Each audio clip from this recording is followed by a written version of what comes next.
Hey, Kathy. Welcome to the support squad. Hi, Sharon. So great to meet you. Hi. So you guys that are listening right now, you can't see Kathy, but she is wearing rainbow feathers on her head, which is probably the best accessory I've seen a podcast guest wear. Amazing. So thank you for coming. So colorful. I can tell how much fun you have in your business already. And we're just now meeting for the first time face to face. I've been following you for years and on Instagram and everything. So it's so fun to meet you, and you're just as fun as I imagined. So welcome. And to start, I would love to hear more about you. How did you get started as a virtual assistant in the beginning? And tell me about your journey in the online space. Yeah, Sharon, thank you so much for inviting me onto your podcast. I really appreciate it. And right back.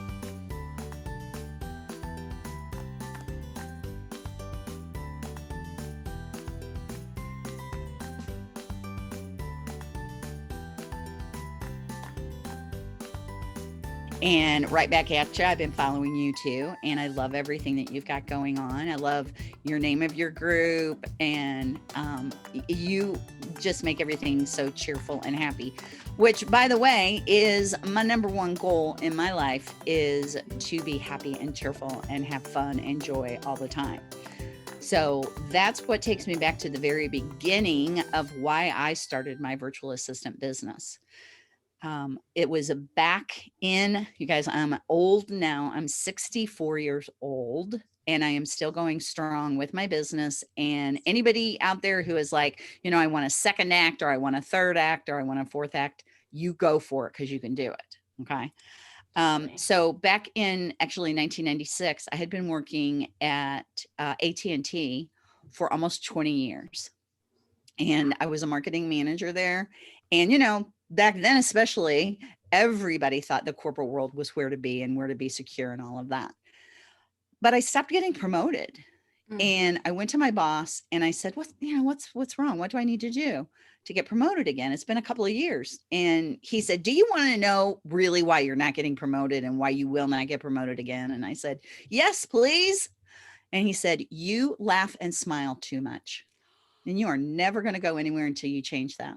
Oh my Sharon, gosh. I see the shocked look on your face. Yeah, no, that's like the worst thing I've ever heard. Mm-hmm. Yeah. Oh, No. wow. It wasn't that I wasn't doing a good job or anything. It was because I laughed and smiled too much. Wow. And, back then I didn't wear feathers on my head. I didn't wear tiaras. I didn't run around in my pajamas. I wore suits and nylons and high heels and all those things that you had to wear back then to fit in. So I went back to my little tiny cubicle and just sobbed, as you can imagine. No. And I was 40, Sharon. I was 40 at the time. And, you already have ageism happening at 40. So I'm like, do I change jobs? Do I change careers? What do I do? Or do I just buckle down and be miserable for 20 more years and retire? Well, that's what everybody told me I should do, right? Oh, you can do this. Just buckle down. This isn't a big deal. But I thought, no, this is my life. This is my life. And so I decided to quit. And when I went in and gave my resignation, my boss said, you're making the biggest mistake. You will never make this kind of money again. And I vowed to myself right then that not only would I make that kind of money again, but I would double it. Wow. So it took me a few years to find out about virtual assistant, but in 2001, I started my virtual assistant business. Yes, that was back in the pioneer days. Blazing the trail. I love it. I'm telling you. Sharon, were you even born then? Yeah, I was definitely born, but I was in high school. Yeah. So yeah. I am grateful for you doing the work. Yeah. So in 2001, I started my VA business, and in 3 years I was to six figures. And back then nobody thought you could earn six figures as a VA, right. But that was my goal because in 1996 I was making $55,000 annually, and I wanted six figures to double it. And I did that. And by the time I figured out how to find, get, and keep clients, and high paying ones at that, I had more clients that I could handle. So I started trying to bring on VA subcontractors to work with me. I was a real estate VA back then. I was doing blogging and marketing for real estate agents. Nice. So I easily transitioned my marketing skills to online, but I'd never sold myself. I'd never marketed myself. So I think that's one of the big challenges that a lot of people have. And one of the things that I had to learn how to do. But once I figured it out, and once any of you listening figure it out, you will never again be without clients. You will never have to worry. It is so secure knowing no matter what happens, I know how to get clients and earn money. So I couldn't find VAs back then who had what I call the 3 Ps: problem solving, proactive, professional. So that's when I started my VA training program so that I could teach people how to do that. Started that in 2008. And here we are today. Last year was my first year to hit $1 million. Oh my gosh. Congratulations. Thank you. And what a year to do So it. I showed that boss, didn't I? I showed Totally. him. Yeah. And I've been laughing and smiling all the way to the bank. I hope so. You deserve it. I can't believe that. And I think that's such a powerful thing. And I mean, everyone kind of has a different journey to, starting their online business, becoming a virtual assistant. But so much of it starts with realizing that we have that choice of like, people tell us, we can't do certain things or we have to follow a certain path. And I've talked about that a lot about, how my path didn't quite look like everyone else's. I dropped out of college. I thought, a stay-at-home mom, I wouldn't amount to anything. I'd never be able to earn, what I would like to be earning, but we don't have to stick within those rigid, structures in order to like make great money and have that life we want. We really get to choose. And I love that you have modeled that so much in your business. But of course, like, that being said, I mean, I know there's a lot of obstacles and like you said, like marketing yourself and all of that. Would you say that's like the biggest obstacle that new virtual assistants face is marketing yourself? And how do they kind of overcome that and start to sell themselves? Because it's so out of the norm for so many of us. Yeah. And Sharon, see if you agree with me on this. I think the number one challenge is confidence. Confidence. Oh my gosh. Yeah. Because that's the foundation to marketing yourself. And I totally agree with that. Yes, absolutely. I think a lot of us women, we want to hide. I know I did for a really long time. I mean, I was already 40 when I joined the VA. I already thought I was an old lady then. And here I am 24 years later at 64. And I mean, I look every second of 64. I have gray hair and I'm crazy and it shows. I show my crazy out there all the time. And for a long time I hid when I started my VA business because I thought, oh, there's so many young people out there and they're going to look at me and go, Granny, I don't want to be trained by grandma. And I have 6 grandkids, by the way. And, awesome. And fortunately I had a really good coach who said, yes, there are going to be people who choose not to work with you, but that's going to be true whether you let yourself shine or not. And so I challenge you to let yourself shine. And that's what I think for everybody. When you hide your light under a bushel, you're not going to help anybody, including yourself. That is so true. We all hide in different ways. For me, coming from, I thought coming into the VA space and being a virtual assistant, in order to look like professional, I had to wear like business lady blouses and like be posing like with my laptop. And it's like, no, I'm like a mom. I work from home, like on the couch sometimes, always in sweats with my kids. Like, why am I trying to portray this certain image or fit into this box? And it really was like finding that confidence that exactly like you said, whether you show yourself or not, like people are going to hire or not hire you. So you might as well show yourself instead of hiding. That's right. It feels so uncomfortable. So where did you find the reality, that confidence? Oh yeah. No, go the ahead. reality, Sharon, the reality is nobody cares what you look like. Totally. Your clients do not care what you look like. You know what they care about? Can you meet deadlines? Can you do the work you say you can do? And if you can do those 2 things, there is no certification, no degree, no way you look that matters. They don't care what color you are, how old you are, how young you are, how thin or fat you are. They don't care if you can do the work. I agree 100%. It's all like results are like the great equalizer. It's like, as long as you can do what you say you're going to do, it doesn't matter. So I love that. So I know one thing that you really hone in on with virtual assistants is not just being virtual assistants, but being virtual experts. So tell me, and I imagine confidence plays a big piece in that. What else differentiates a virtual assistant from a virtual expert? Can you tell us a little bit about that? Yeah, absolutely. So as I was growing my virtual assistant training program, I began to discover that clients, potential clients, prospects who would come to me to get referred to clients, they would not want to pay 45 an hour and up, which is what I really believe people that I train are valued at. Mm-hmm. They wanted to pay 15 to 25 and they really capped it at 25. And so I began to research why. Why was that the cap in their minds? And they said they equated virtual assistants to general admins, and they did not want to pay more than 25 an hour. And we're talking US dollars here, Mm-hmm. for a first world based VA. And so luckily I have a really good coach and I talked with her about it. And she goes, I totally agree. I'm not going to pay more than that either. I literally, Sharon, I'm crying by then. And I said, I'm going to shut my business down. I am not going to teach women that are valued so much more than 25 an hour, how to make 25 an hour. And Mm-hmm. she's like, okay, all right, calm down. We can work this out. We can figure this out. And she goes, you know what I think we need to do? We need to come up with a different thing to call people and see if people will pay more for that. Mm-hmm. And so she's actually the one, her name's Jennifer Kim. She came up with the term virtual expert. She goes, now survey that around and see what happens and start using that and see what happens. And instantly those same people, I went back to them and I said, hey, I know you said you wouldn't pay more than 25 an hour for a VA. What about a virtual expert? I didn't tell them anything more than that. Literally nothing. What about a virtual expert? Pause. Oh yeah, 45 and up, depending on what they specialize in. And I'm like, Wow. boom, that's it. Yeah. Amazing. And so that's why I trademarked that. Now, do you have to have the term virtual expert? No. And in fact, if you want to be a general VA, go for it because those are still needed. Just know you're going to be capped at 25.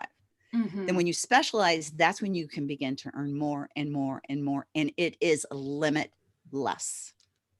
Yes, I hear this a lot from virtual assistants that after time they start to specialize their business and they notice this huge change when they actually step away from that virtual assistant title. So I still love virtual assistant. I love the word virtual assistants. I call people Me virtual too. assistants, but I'm like, let's rebrand this because you're so much more than that. And there can be a connotation with that you're a general admin when most VAs I know are already specialized or have special skills in one way or another. So I love that you're Absolutely. empowering people to claim that. That's so Yeah. awesome. I have one big tip for anybody who wants to get away from that admin connotation.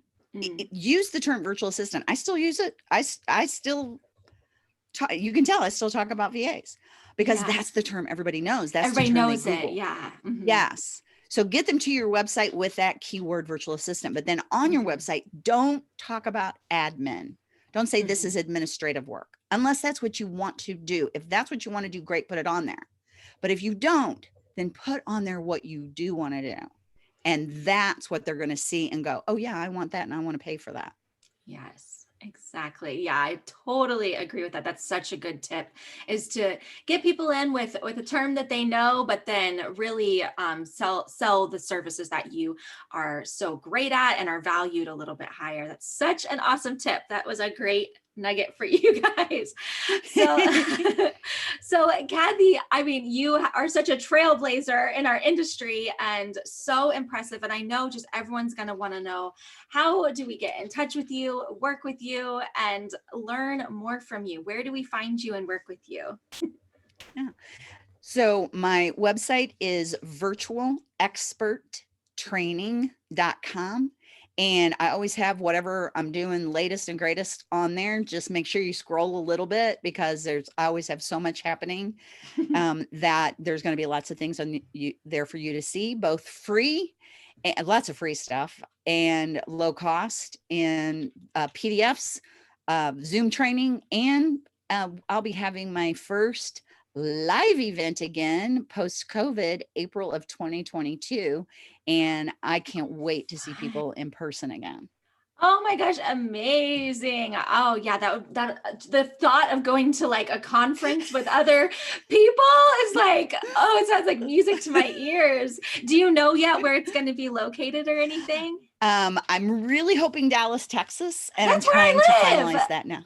You're No way, kidding. Sharon. All right, Yes. we got to have you there. We got to Oh have you my there. gosh, amazing. Yeah, I'm in Yeah. Dallas. Oh, if you have an event in Dallas, I will be in the front row. Like, oh my gosh, that'd be so fun. Awesome. Yes. Awesome. Oh, I Awesome. will for I'm so sure glad. let you know, Oh, how cool. because I'm trying to finalize that now. That is awesome. Well, if you need me to Yeah. do any on the ground work, let me know. Thank you. I appreciate that. I appreciate that. Yeah. So I'm also really excited because you're not just here on the podcast right now, you're also going to be a guest expert in our membership community. I am beyond thrilled to introduce you to all of our amazing members inside the membership. Can you tell us a little bit about what you'll be sharing and what we can expect to learn from you? Yeah, absolutely.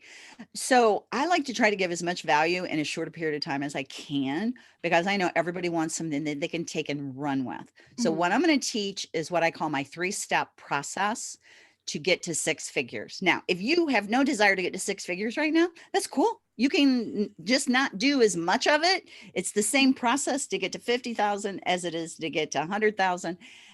And 300,000. So the training I'm going to provide will teach you how to do all of those in 3 steps.